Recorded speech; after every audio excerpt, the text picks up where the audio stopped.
ईश्वर का तत्व ज्ञान पाने के लिए वेद भगवान ने उपदेश किया है। क्यों? ईश्वर का तत्व ज्ञान प्राप्त किए बिना दुखों से छुटकारा नहीं। इसके लिए वेद भगवान ने सत्संग,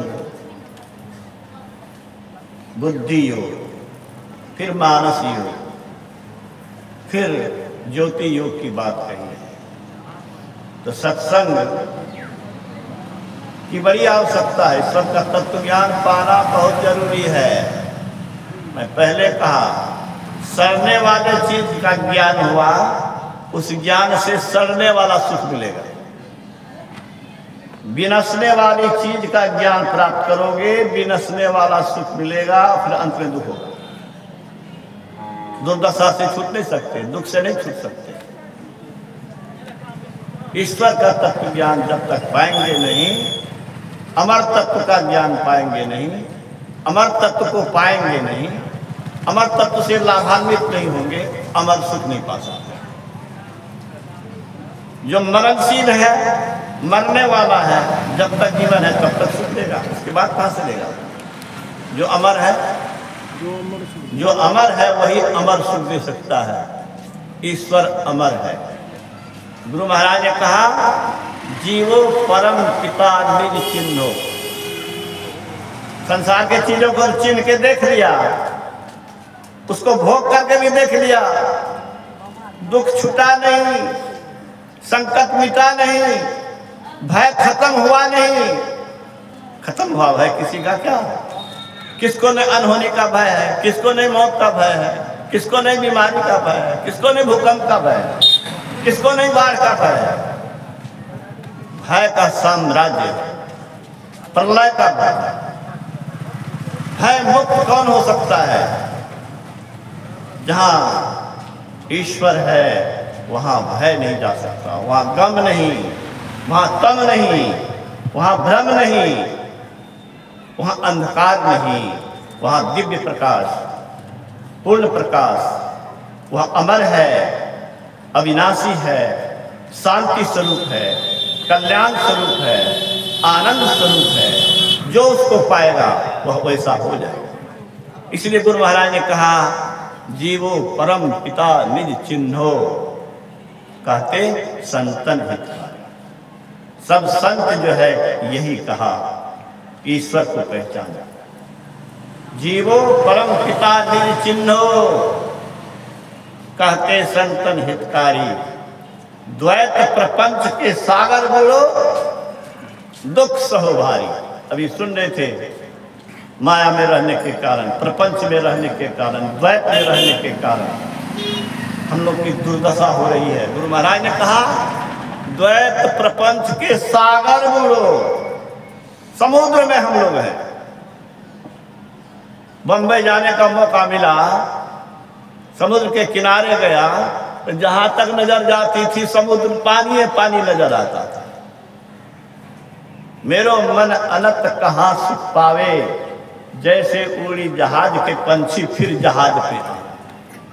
समुद्र में है, जहाज पर है, चिड़िया उड़ के कहां जाएगी? कहीं पर उसको ठिकाना नहीं है, सुरक्षित जगह नहीं है, उसी जहाज पर आना पड़ेगा। हम लोग दुख सागर में पड़े हुए हैं।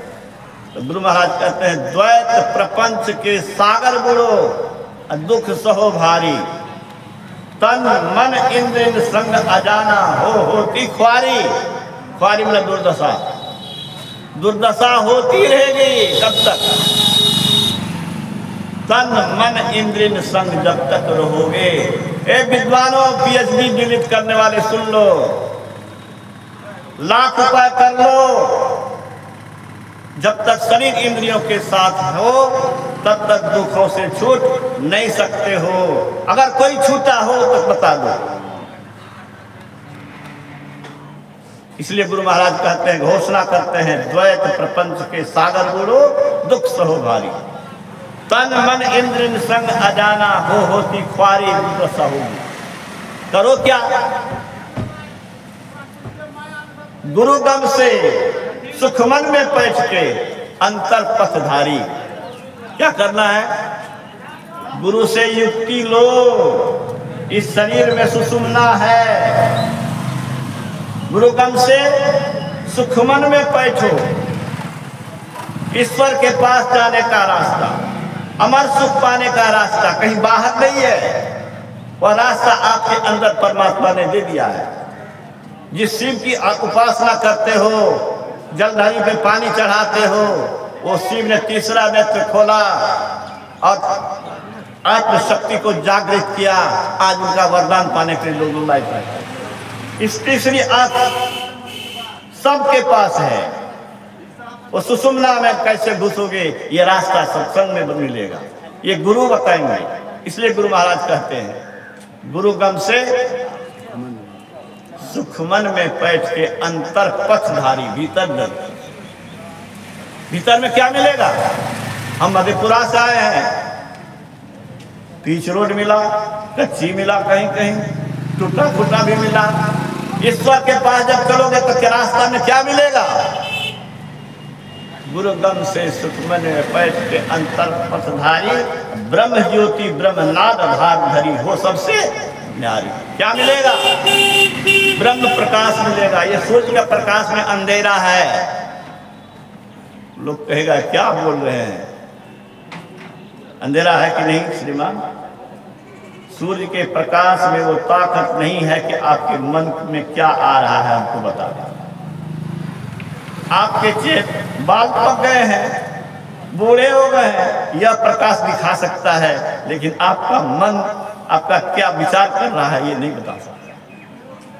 किसके निकल जाने से ये शरीर मुर्दा हो जाता है, उसके विषय में प्रकाश कुछ बता सकता है क्या?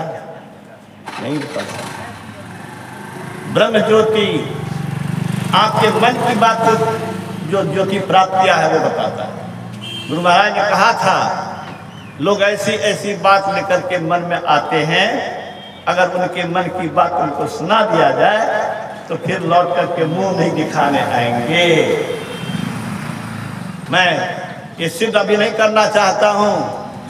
ब्रह्म ज्योति की महिमा यह है कि गुरु महाराज ने कहा एक बिंदु का दूरबीन हो तो दूरबीन क्या करे।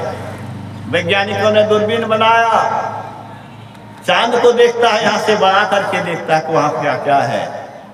दूर की चीजों को देखने के लिए यंत्र बनाया, लेकिन कोई दूरबीन ऐसा नहीं है कि दीवार के उस पार करके तब वो दूर की चीज को दिखा दे।